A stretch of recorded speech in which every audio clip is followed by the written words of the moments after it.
Yes are not checking that out, अभी उसी को देख रहा हूँ।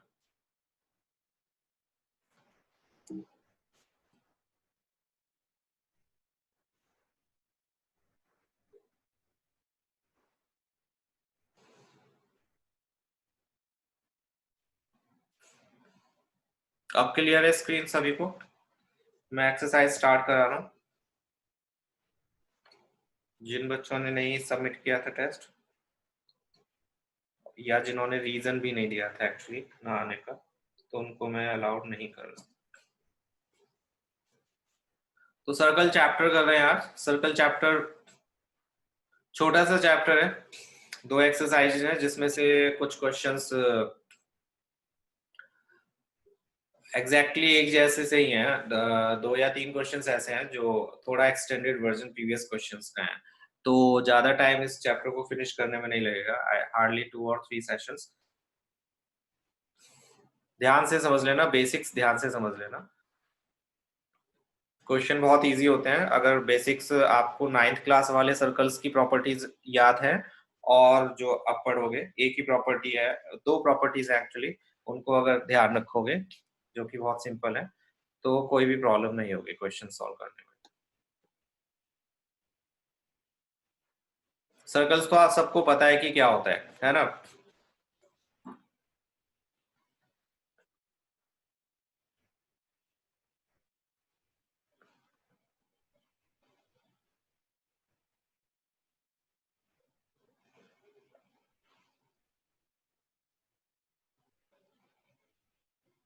30 सितंबर तक क्या कंप्लीट हो जाएगा ये चैप्टर?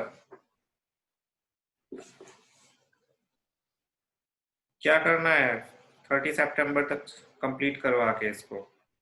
मार्क्स तो फिर भी नहीं आने तुम्हारे। पेपर है तो क्या हो गया, तुम कौन सा पेपर को वो लेते हो सीरियस? तुम्हें घूमने फिरने से, गेम खेलने से फुर्सत नहीं मिलती किसी को भी, टेस्ट नहीं देते हो।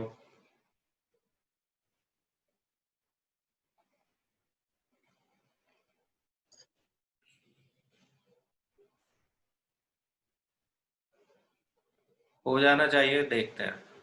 चलो, सर्कल्स तो आपको पता है सर्कल्स क्या होते हैं, तो मैं उसकी डेफिनेशन बार बार नहीं दे रहा, 9th में भी दी थी और जो चैप्टर हुआ था अभी एरियाज रिलेटेड टू सर्कल्स में भी दी थी।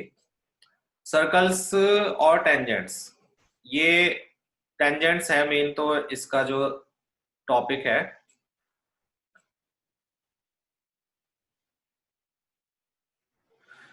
तो टेंजेंट क्या होती है पहले उसको समझ लो ध्यान से। सर्कल के साथ में जब कोई एक लाइन इन्वॉल्व होती है एक्सटर्नली, तो उसमें 3 केसेस ये बनते हैं कि या तो लाइन उस सर्कल को बिल्कुल भी टच नहीं कर रही, नॉन इंटरसेक्टिंग लाइन बोलते हैं जिसको, या फिर लाइन उसको 2 पॉइंट्स पर इंटरसेक्ट करती हुई जा रही है, इंटरसेक्टिंग एट 2 डिस्टिंक्ट पॉइंट्स, ठीक है, 2 डिस्टिंक्ट पॉइंट्स पर। एंड थर्ड केस होता है जिसमें लाइन सर्कल को एक पॉइंट पे इंटरसेक्ट या फिर टच करके जा रही है।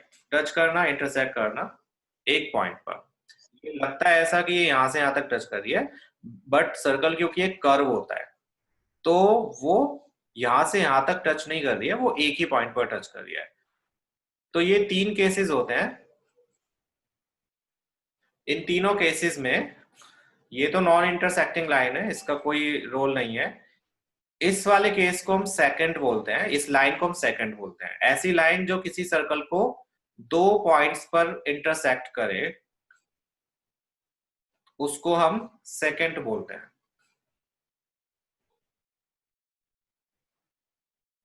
फाइन। और ऐसी लाइन जो सर्कल को एक पॉइंट पर इंटरसेक्ट या टच करे उसे हम टेंजेंट बोलते हैं। तो सेकंड और टेंजेंट में क्या डिफरेंस है, ये मेन चीज आपको ध्यान रखनी है। सेकंड से रिलेटेड क्वेश्चन कोई भी नहीं करने हैं, सेकंड से रिलेटेड कोई क्वेश्चन नहीं आएगा सॉल्व करने वाला, ड्रॉ करने के लिए आ सकता है जस्ट। और डिफरेंस पूछ सकते हैं कि what is the difference between second and tangent. तो सेकंड और टेंजेंट में सिर्फ एक ही डिफरेंस है, सेकंड जो होती है वो सर्कल को दो डिस्टिंक्ट पॉइंट पर इंटरसेक्ट करती है, और टेंजेंट जो होती है वो सर्कल को एक पॉइंट पर इंटरसेक्ट या टच करती है। ये टेंजेंट है। लाइन को टेंजेंट बोलते हैं, कंडीशन को नहीं, ध्यान रखना। ये लाइन एक टेंजेंट है और ये लाइन एक सेकंड है। ठीक है, समझ आ गया कि टेंजेंट क्या होती है और सेकंड क्या होती है? रिप्लाई करो एक बार सभी, किस किस को समझ आ गया?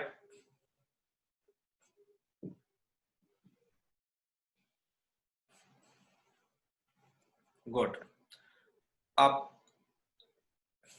देखिए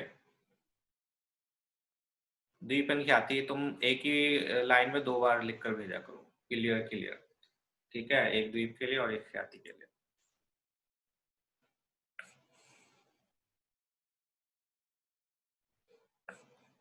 sec और tan यही होते हैं एक्चुअली, यही आगे ये 11th में पढ़ाया जाएगा। sec और tan से इनका क्या रिलेशन होता है, अभी नहीं बता रहा। एक्चुअली सेकेंड जो होता है वो sec जो आपका ट्रिग्नोमेट्रिक रेशियो होता है उससे रिलेशन, और टेंजेंट का tan से रिलेशन होता है। हालांकि यहाँ पर जो टेंजेंट इसका नाम पड़ा वो एक लैटिन वर्ड से पड़ा था जिसका मीनिंग होता है टच करना, अभी बताऊंगा वो भी। यहाँ पर देखो सेकंड की डेफिनेशन ये आ सकती है, या वो एक सेंटेंस लिख देंगे, name the line which intersects a circle in two distinct point, ऐसे वो लिख देंगे और फिर उसके ऑप्शंस दे देंगे। तो उसमें आपको क्या बताना है, ऐसी लाइन जो दो पॉइंट्स, दो डिस्टिंक्ट पॉइंट पर, प्लीज ध्यान रखना, दो डिस्टिंक्ट पॉइंट पर, अलग अलग पॉइंट्स पर इंटरसेक्ट करे, उसको हम सेकंड बोलते हैं। एंड टेंजेंट की डेफिनेशन क्या होती है, a line which intersects or touches a circle at only one point. The line is called tangent to the circle.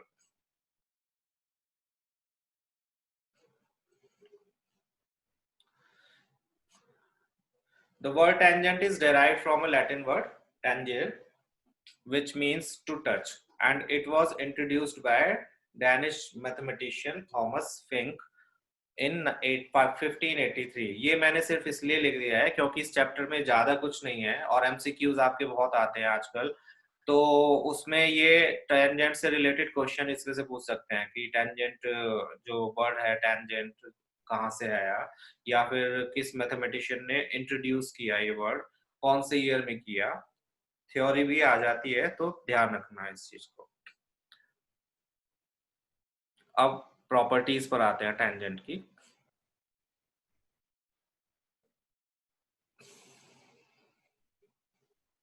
Tangent जहां पर टच करती है सर्कल को उसको हम पॉइंट ऑफ कांटेक्ट बोलते हैं। Yes Krishna, point of contact, ठीक है।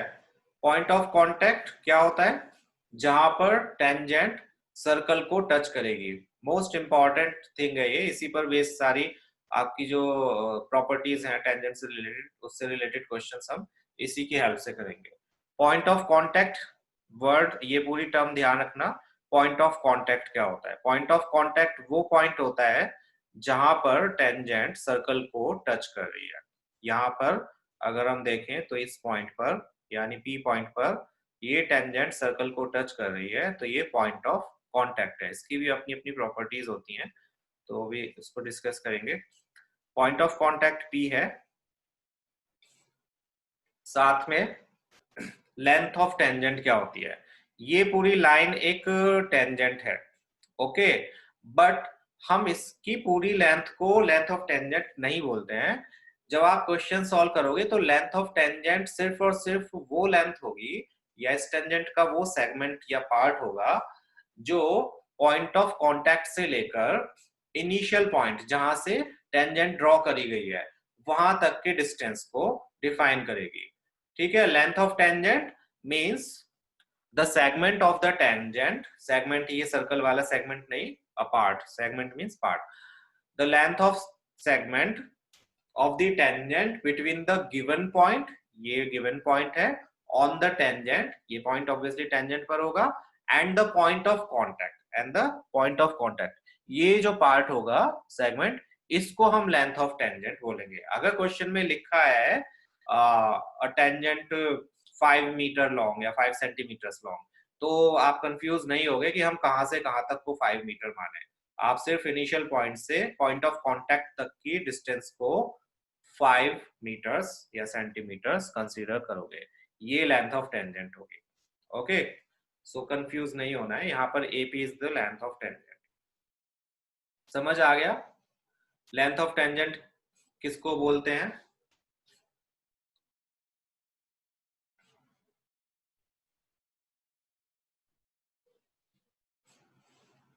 ओके,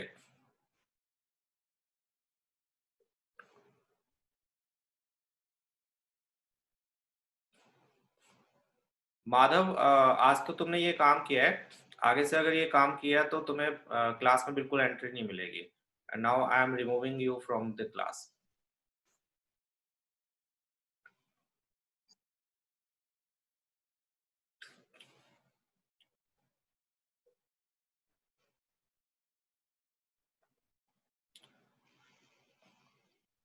ओके, कौन से अक्षत बोल रहे हो ये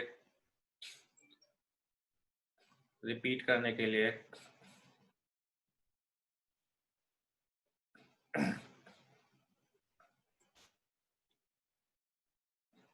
अक्षत, कौन से अक्षत हो तुम?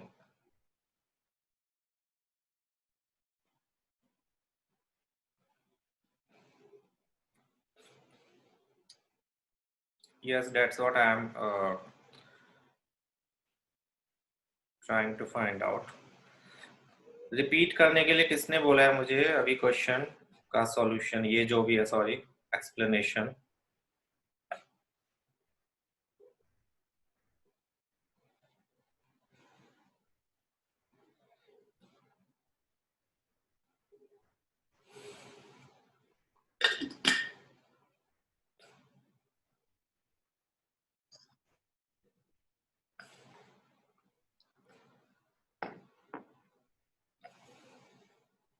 आज कौन कौन नहीं आया, चलो ये भी देखते हैं एक बार। आना है, अक्षत गुप्ता है, अरम जैन, दीपन, ख्याति, कृष, माहिर, नित्या, पूंजी, रुद्र, सुरभि, तान्या। अक्षत जैन नहीं आया आज, जिसका की नाम था।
ओके, अक्षत, तुमको भी मैं वेटिंग रूम में डाल रहा हूँ since I am not getting any reply from you.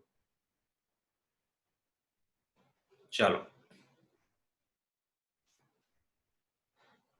Now point of contact and length of tangent सबको क्लियर है?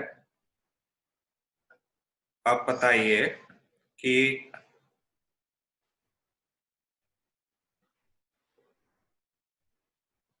No, not Akshat Gupta, theorem. देखो ये वाली थ्योरम इंपॉर्टेंट है, इसके बेस पर ही फर्स्ट एक्सरसाइज के मोस्टली क्वेश्चंस और बाद के थोड़े से भी क्वेश्चन इसी से होंगे। थ्योरम क्या है कि जब भी हम रेडियस ड्रॉ करते हैं पॉइंट ऑफ कांटेक्ट पर, तो रेडियस हमेशा पॉइंट ऑफ कांटेक्ट पर परपेंडिकुलर होती है। The tangent at any point of a circle is perpendicular to the radius through the point of contact. Means इस लाइन का सीधा सिंपल सा मीनिंग ये है कि पॉइंट ऑफ कांटेक्ट पर जब आप रेडियस ड्रॉ करोगे तो वो परपेंडिकुलर होगी, 90 डिग्री का एंगल बनाएगी। ठीक है,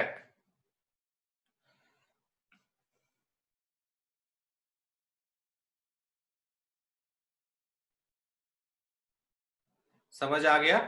जब भी आप पॉइंट ऑफ कांटेक्ट पर रेडियस ड्रॉ करोगे वो 90 डिग्री का एंगल फॉर्म करेगी। कहां पर?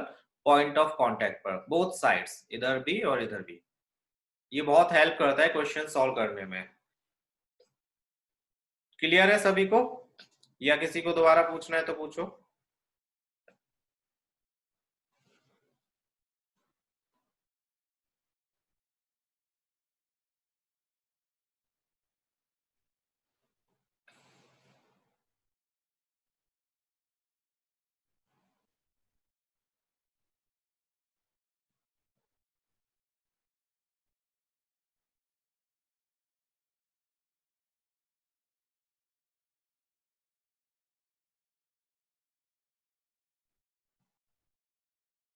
ठीक है, वेरी गुड दीपन ख्याति। तो इस फिगर में ओपी परपेंडिकुलर है किस पर? एपी पर। इसी से रिलेटेड हम क्वेश्चंस करेंगे।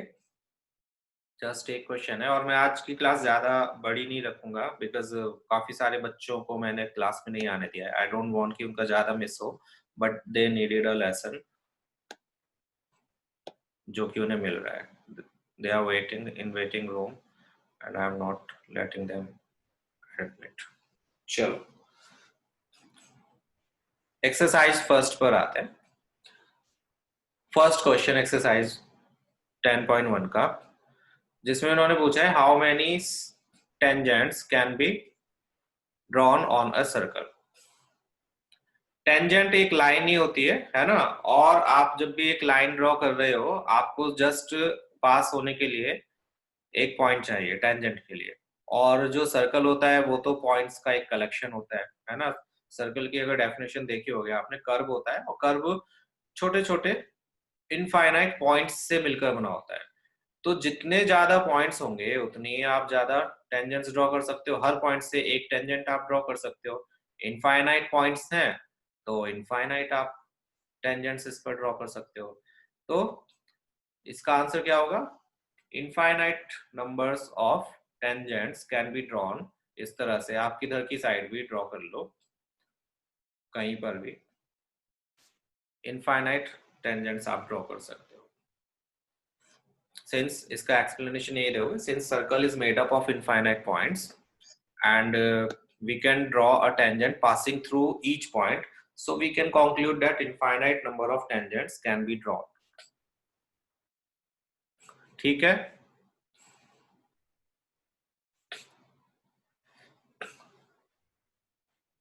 एक सिंगल पॉइंट से इनफाइनाइट नहीं, वो फिर कोइंसाइड होंगी। अगर होंगी तो कृष्ण आप कर सकते हो, बट वो कोइंसाइड टेंजेंट्स होंगी।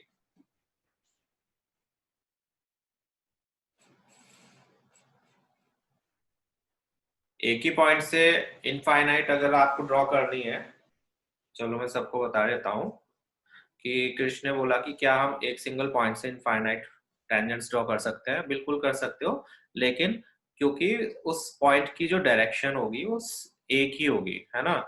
सपोज करो यहाँ पर वो पॉइंट है, तो यहाँ से अगर मुझे टेंजेंट पास करानी है तो मैं टच कराता हूँ उस पॉइंट को, ऐसे ले जाऊंगा।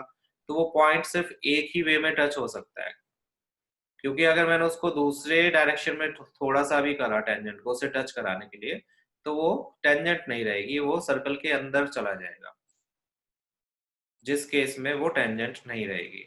तो एक पॉइंट से हम infinite number of tangents draw तो कर सकते हैं, बट वो सारी टेंजेंट्स कोइंसाइड होंगी, एक दूसरे के बिल्कुल सेम ऊपर होंगे। इक्वल तो नहीं बोल सकते क्योंकि आप लेंथ छोटी बड़ी रख सकते हो, बट वो एक दूसरे को कोइंसाइड करेंगी लेंथ ऑफ टेंजेंट उससे अगर निकालने बैठो तो। इसके बाद है fill in the blanks. First है tangent to a circle intersected in, कितने पॉइंट्स पर इंटरसेक्ट करती है? टेंजेंट 1 पॉइंट पर, एग्जैक्टली 1 पॉइंट, यस। ठीक है, 1 पॉइंट लिखोगे, बट कभी अगर ऐसे वो आते हैं फिल इन द ब्लैंक्स, तो सेंटेंस में आप न्यूमेरिकल ना लिख के वन, ONE1 लिखना, ठीक है। A line intersecting a circle in two distinct points is called secant, exactly। जो दो पॉइंट्स पर इंटरसेक्ट करे उसे हम बोलेंगे सेकेंट।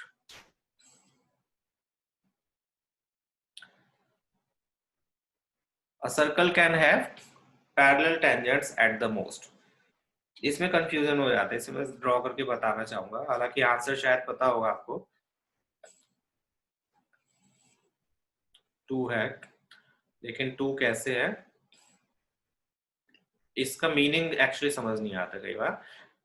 क्वेश्चन में एक्चुअली पूछा है कि एक सर्कल पर पैरेलल टेंजेंट्स ज्यादा से ज्यादा हम कितनी ड्रॉ कर सकते हैं। पैरेलल टेंजेंट्स का मीनिंग है कि अगर मैंने एक टेंजेंट ड्रॉ करी, पैरेलल तो हम बहुत सारी कर सकते हैं, मतलब पेयर, बट अगर एक टेंजेंट ये है तो इसके पैरेलल मैं कितनी और टेंजेंट्स ड्रॉ कर सकता हूँ।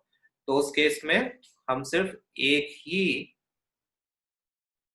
लाइन और ड्रॉ कर सकते हैं जो इसके पैरेलल होगी, है ना। यहाँ पर जो पॉइंट है, और ऐसा क्यों होता है, ऐसा इसीलिए होता है बिकॉज ये सपोज करो सेंटर ऑफ द सर्कल है।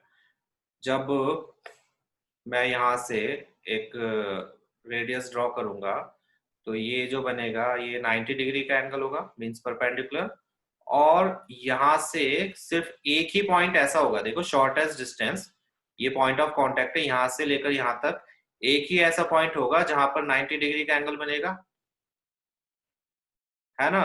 दैट मीन्स कि सिर्फ दो ही लाइंस ऐसी हो सकती हैं जो एक दूसरे के पैरेलल भी हो और एक दूसरे, सॉरी, टेंजेंट भी हो इस सर्कल की। आप कहीं और पर अगर टेंजेंट ड्रॉ करने बैठोगे तो वो इसके पैरेलल नहीं होगी, क्योंकि ये स्ट्रेट लाइन होगी, जो डायमीटर होगा वो एक स्ट्रेट लाइन होगी जो कि ट्रांसवर्सल का काम करेगी, जिससे ये 90 डिग्री का और ये 90 डिग्री का ऑल्टरनेट इंटीरियर एंगल्स या को इंटीरियर एंगल्स इक्वल हो गए, जिसकी वजह से ये वाली लाइंस क्या हो गई, पैरेलल हो गई।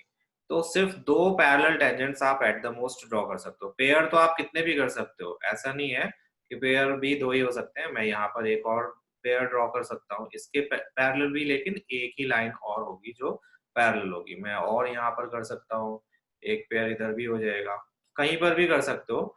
तो कहने का मतलब ये है कि एट अ टाइम सिर्फ दो टेंजेंट्स ही एक दूसरे के पैरेलल हो सकती है। ऐसा नहीं है कि ये अगर टेंजेंट इसके पैरेलल है तो मैं तीसरी एक और टेंजेंट ड्रॉ कर सकता हूँ जो इन दोनों के पैरेलल होगी। It's not possible.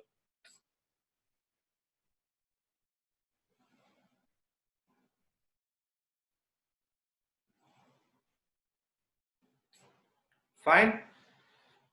The common point of a tangent to a circle and the circle is called, common point tangent का किसी सर्कल पर और सर्कल का इंटरसेक्टिंग पॉइंट जो होता है वो क्या कहलाता है, पॉइंट ऑफ कांटेक्ट।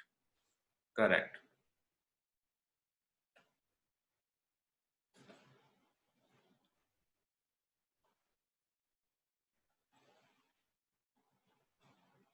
ठीक है,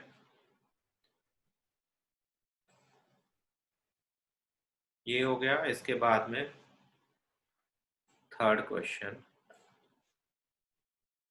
इसमें इन्होंने बोला है, देखो इसमें मेनली जो कंफ्यूजन होता है वो ये distance from the centre, radius किसको कंसीडर करना है और टेंजेंट की लेंथ किसको कंसीडर करना है, इसमें कंफ्यूजन होता है मेनली। इन दो में, लेंथ ऑफ टेंजेंट में और डिस्टेंस फ्रॉम द सेंटर में कंफ्यूजन होता है। और कंफ्यूजन क्या होता है कि एक राइट एंगल ट्रायंगल बनता है तो उसमें फिगर गलत बनाने की वजह से थोड़ी सी फिगर गलत बना देते हैं। ऐसा होता है कई बार कि बच्चे क्या करते हैं, इसकी फिगर बनाई, ये तो हो गया सर्कल एंड ये है इसका सेंटर। जब वो डिस्टेंस फ्रॉम द सेंटर से बात करते हैं तो ऑब्वियसली डिस्टेंस ऐसे बनाओगे आप, है ना। ये डिस्टेंस फ्रॉम द सेंटर किसी पॉइंट का हो गया, सपोज पॉइंट ए है ये। फिर वो कहता है कि एक टेंजेंट है, इसी पॉइंट से एक टेंजेंट बनी हुई है, तो टेंजेंट भी बना दी, करेक्ट। अब इसको यहाँ पर रेडियस तो दी हुई है 5 सेंटीमीटर्स और distance from the centre O A दिया हुआ है 12 सेंटीमीटर्स। सपोज करो ये पॉइंट ऑफ कांटेक्ट है पी, हमें ओपी कैलकुलेट करना है, फाइन। तो हम क्या करेंगे, हम ओ से पी को ज्वाइन करेंगे, है ना। तो ऐसे केस में मोस्टली क्या करते हैं बच्चे, वो एपी को हाइपोटेन्यूज कंसीडर कर लेते हैं, होता है ऐसा। या इसको अगर मैं फिगर को बनाऊं और दूसरे तरीके से आप देखोगे तो आपको भी लगेगा कि हाँ ये हाइपोटेन्यूज है। वो प्रॉपर्टी नहीं देखते, वो फिगर को देख लेते हैं जो उन्होंने फिगर बनाई। फिगर कैसी बनाते हो कि टेंजेंट बना ली यहाँ पर, कौन गायब हो रहे हैं,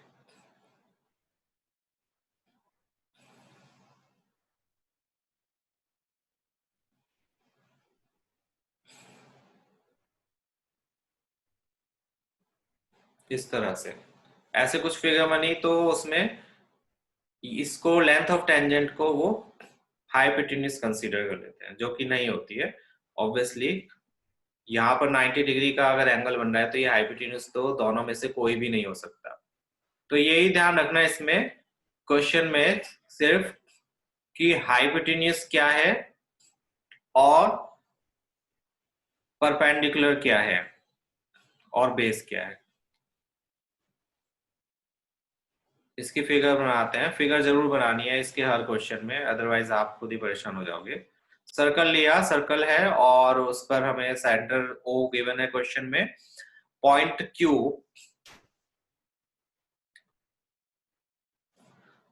पी क्यू एक टेंजेंट है। पी क्यू टेंजेंट दे रखी है, ये भी ध्यान रखना कि पी कहाँ आएगा और क्यू कहाँ आएगा। ऐसा ना हो कि क्यू पॉइंट ऑफ कांटेक्ट हो और आप उसको यहां पर ले लो। यहां पर तो मेंशन है P Q, a tangent P Q at a point P of a circle. Circle के पॉइंट पी से एक टेंजेंट ड्रॉ हुई है पी क्यू, ओके। और इसकी रेडियस गिवन है, साथ में दिया हुआ है डिस्टेंस किसका, ओ क्यू का। ओ से लेकर क्यू तक का जो डिस्टेंस है वो भी गिवन है। तो पहले तो ये देख लो कि पॉइंट ऑफ कांटेक्ट है और रेडियस दी हुई है, तो आप रेडियस हमेशा पॉइंट ऑफ कांटेक्ट पर ही बनाओगे, सो डैट कि आपको एक 90 डिग्री का एंगल मिल सके और एक राइट एंगल ट्रायंगल मिल जाए। उससे फिर आप डिस्टेंसेस फाइंड आउट कर सकते हो। If you need P Q तो आप पी क्यू कैलकुलेट करो। आपको लेंथ ऑफ टेंजेंट दी है, रेडियस दी है, तो डिस्टेंस फ्रॉम द सेंटर भी पूछ सकते हैं, find the distance of point Q from the centre. उस केस में आप ओ क्यू को कैलकुलेट करोगे। या हो सकता है उन्होंने डिस्टेंस भी दिया है सेंटर से और लेंथ ऑफ टेंजेंट भी दी है और वो रेडियस फाइंड आउट करना चाहते हैं, तो भी आप इसी ट्रायंगल का यूज करोगे। मींस डिस्टेंस से रिलेटेड जब भी क्वेश्चन आएंगे और टेंजेंट अगर गिवन है तो ट्राई कि आप एक राइट एंगल ट्रायंगल बनाओ और उसकी हेल्प से अपनी जो भी डिस्टेंसेस हैं उसको कैलकुलेट करो। अब यहाँ पर इजी सा काम हो गया आपका। You have radius 5 centimetres, you have distance ये वाला 12 सेंटीमीटर्स, तो पी क्यू की वैल्यू क्या आएगी आप ऐसे भी बता सकते हो ओरली। एमसीक्यू ही है ये भी, बुक में मैंने क्वेश्चन के उसमें दिया है बट एमसीक्यू है, तो इसका आंसर क्या होना चाहिए, सिंपल। क्या करोगे आप, किसके स्क्वायर में किसका स्क्वायर ऐड या सब्ट्रैक्ट करोगे, सब्ट्रैक्ट होगा या ऐड होगा यहाँ पर। अच्छा यहाँ पर ये बताओ हाइपोटेन्यूज क्या है, यस पूंजी,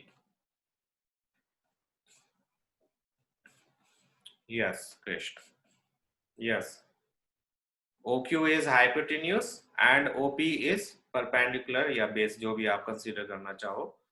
तो आपको PQ निकालना है, use Pythagoras theorem, yes Krishna, root 190।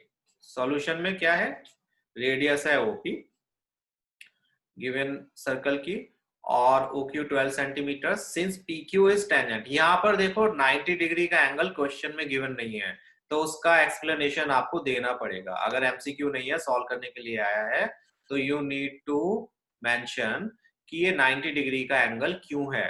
Since PQ is a tangent where P is point of contact, so OP perpendicular होगी RQ पर, उसका रीजन PQ पर, उसका रीजन क्या होगा, radius is always perpendicular on point of contact. ये पूरा आपको लिखना पड़ेगा, रेडियस पॉइंट ऑफ कांटेक्ट पर हमेशा परपेंडिकुलर होती है, और होती ही है।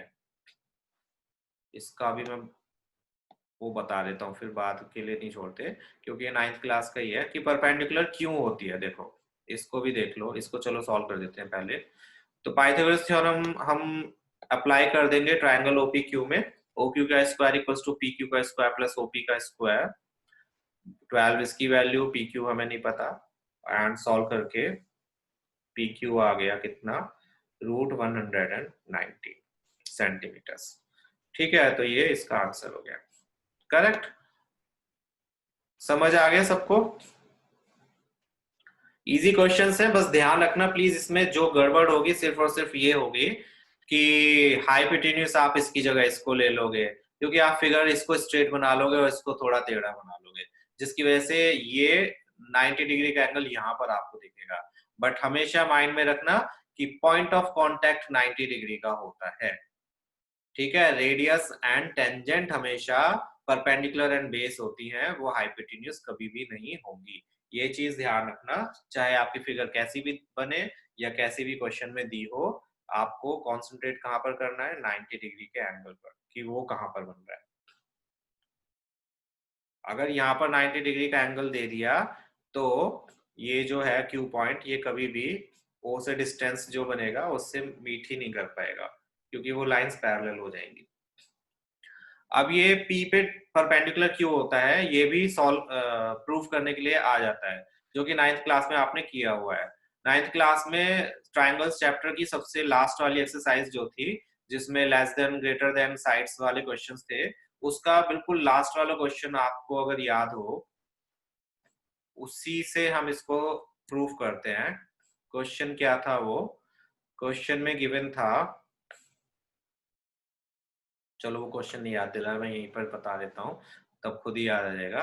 हमें प्रूफ क्या करना है कि P परपेंडिकुलर है किस पर, इस लाइन पर। यहाँ पर भी एक पॉइंट ले लेते हैं, चलो AQ ले लेते हैं, ये हमें प्रूफ करना है।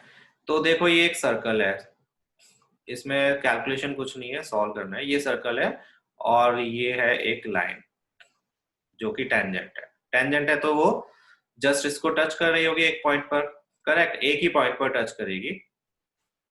अगेन बना देता हूं मैं, ये रहा, और ये है centre of the circle. Fine. अब देखो यहां से लेकर, अगर सेंटर से मैं एक लाइन ड्रॉ करूं यहां तक, ये पॉइंट ऑफ कांटेक्ट है जिसको हम मान लेते हैं, ये है वो पॉइंट जहां से सर्कल पे टच कर रही है लाइन। ठीक है, ये पॉइंट Q मान लेते हैं, और सेंटर है O। तो सिंपल सी बात है, अगर कोई लाइन सर्कल से बाहर जा रही है तो वो रेडियस से तो बड़ी होगी, है ना। यहाँ पे मैं Q को अगर टच करूंगा O से लेकर Q तक, तो ये तो रेडियस होगी, ये रेडियस है, और ये पॉइंट हमने मान लिया T है।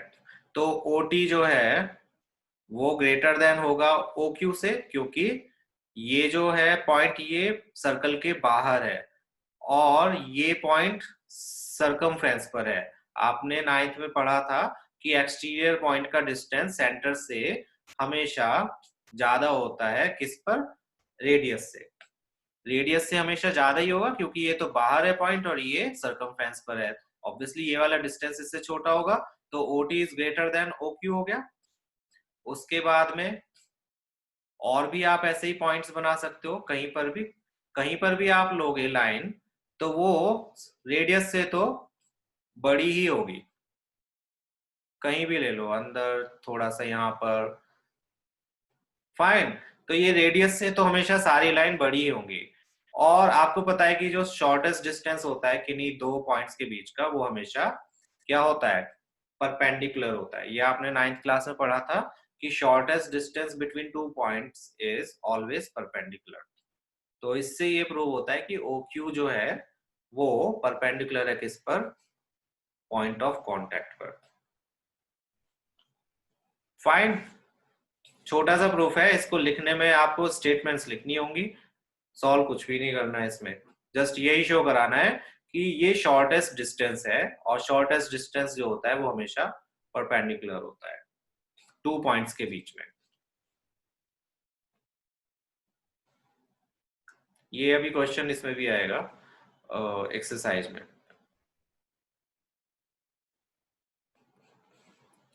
इसके नेक्स्ट वाला क्वेश्चन जो है वो ड्रॉ करने का है, वो मैंने इसमें करा नहीं, मुझे लगा था आप लोग खुद कर लोगे।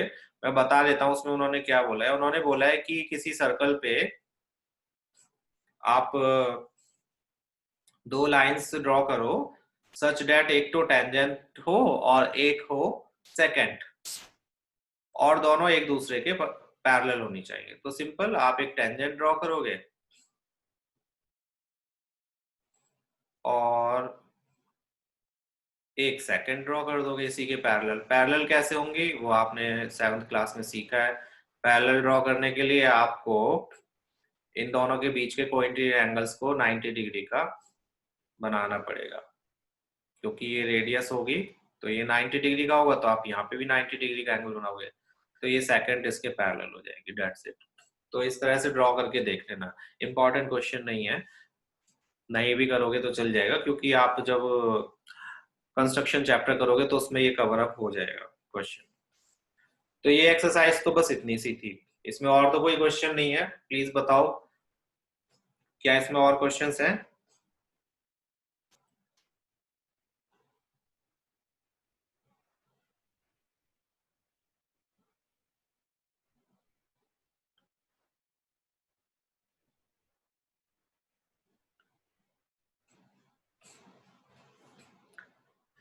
बोलो बोलो, आवाज आ रही है किसी को, नहीं आ रही है? सब सो गए?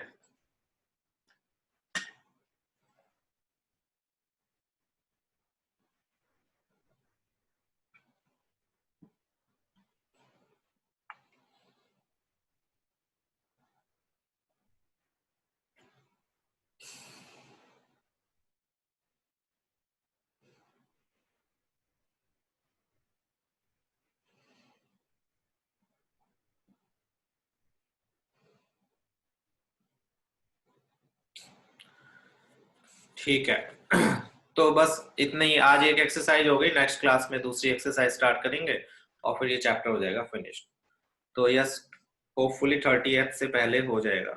माहिर, आज 23rd है, हाँ हो जाएगा। 2 सेशंस इसमें लगेंगे, क्योंकि 2-3 क्वेश्चंस इसमें थोड़े से बड़े हैं, ज्यादा बड़े तो नहीं है पर थोड़े से बड़े हैं, तो 2 सेशंस और लगेंगे इसमें बस। उसके बाद में फिर हम surface area and volume start करेंगे, कंस्ट्रक्शन बिल्कुल लास्ट में, क्योंकि कंस्ट्रक्शन में मुझे बस बताना है आपको। आई विश मैं सामने करवा के देख पाता, बट कोई बात नहीं, वो करवा के भी देखूंगा मैं तुमसे। अक्षत मार्क्स बताएंगे, एग्जाम तो गुड होता है। लैंदी, ठीक है कोई बात नहीं, लैंदी एग्जाम है, होने दो। तुम थोड़ी स्पीड बढ़ाओ, मे बी एग्जाम लेंदी ना हो और आपकी स्पीड थोड़ी कम हो सकता है। तो चैप्टर्स ये देखो सारे फिनिश होते जा रहे हैं, आई थिंक 1-2 चैप्टर बचे हैं आपके पूरे जो नहीं हुए हैं, ये कोर्स तो हो जाएगा फिनिश। ये जस्ट एक फॉर्मेलिटी था पूरी एनसीईआरटी खत्म करने का, ठीक है? तो ये बुक खत्म होने का मीनिंग ये बिल्कुल भी नहीं है कि आपका पूरा कोर्स हो गया और आप फ्री हो। इसके बाद में जो होगा वो मेन, ये सिर्फ बेसिक बताने के लिए था, इसके बाद में मेन प्रैक्टिस और एक्स्ट्रा क्वेश्चंस एंड रिवीजन चलेगा। रिवीजन जो है वो फर्स्ट और सेकंड चैप्टर्स हो गए थे, तो उसके आगे के चैप्टर से चलेगा, तो वो मैं देखूंगा कि किससे मुझे कराना है स्टार्ट। एंड जो प्रैक्टिस सेशंस हैं उसमें मैं कुछ ऐसा करूंगा, ट्राई करूंगा कि आप लोग मुझे देखते रहो और प्रैक्टिस भी करते रहो, और मैं भी आपको दिखूं, या हो सकता है इंस्टीट्यूट खुल जाए।